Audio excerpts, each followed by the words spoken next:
Entonces, si nos imaginamos que ahora el paciente ya le disminuyeron la sedación, va a estar más despierto, más colaborador, pues tendremos que ajustar y pasarlo en modo espontáneo, ¿cierto? Donde el paciente pueda manejar su drive respiratorio, respirar de manera independiente, pero con ayuda del ventilador. Entonces, les decía yo que aquí tenemos el modo presión de soporte, ¿cierto? El espontáneo es la presión soporte. Este ventilador nos da el volumen soporte también, que de pronto ahorita lo miramos rápidamente, y otros dos no convencionales que son la compensación de tubo y la ventilación asistida proporcional, que es un modo no convencional, que aquí lo vemos. Entonces, por ejemplo, la ventilación asistida proporcional lo que proporciona es un porcentaje de asistencia, porque mide continuamente el trabajo respiratorio del paciente y nos va a tener que preguntar qué diámetro de tubo tiene el paciente, si es un 7, un 7,5, un 8, un 9, si el tubo es endotraqueal o es una traqueostomía, y nos va a decir con cuánto porcentaje le quiere usted ayudar a la respiración. Si con un 50% para que el paciente trabaje un 50% más, con un 80%, la idea es que el paciente no esté sobreasistido. La idea es que el paciente haga una parte y el ventilador de la otra. Entonces, por lo general también se inicia sobre el 50% y la gráfica va a cambiar. Este es el modo PAF. La ventilación asistida proporcional, como es una ventilación espontánea, él está esperando que el paciente respire. Entonces, apenas el paciente respira, él va a medir. En cada respiración nos mide el trabajo respiratorio.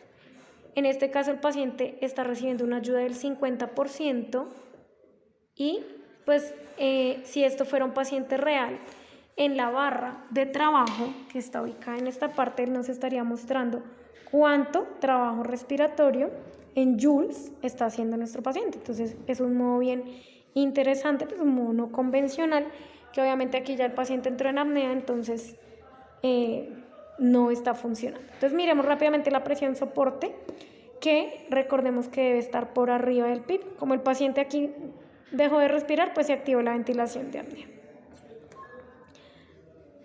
Vamos a colocar el pulmoncito por acá, vamos a hacer que respire el paciente.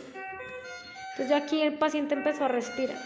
Entonces en el modo espontáneo, ¿cierto? No tengo una frecuencia respiratoria. ¿Por qué? Porque el paciente tiene su drive respiratorio íntegro. Nos pide programar un modo, una variable de control por si las moscas. Entonces aquí me dice si por presión o por volumen. Le pone el paciente los mismos parámetros que tenía, los 490 y el flujo de 40, y este es el panel de la parte espontánea. Entonces está el parámetro línea de base, el parámetro trigger, la presión de soporte, que va a ser lo que le ayude al paciente durante la inspiración, la FiO2 y la sensibilidad expiratoria. La sensibilidad expiratoria es el momento en que se va a abrir la válvula expiratoria, que en términos generales se le programa a la mayoría de los pacientes en un 25%, es decir que la válvula expiratoria se va a abrir cuando al paciente le quede el 25% de su flujo inspiratorio. Entonces en la inspiración, apenas salga, cuando empiece a salir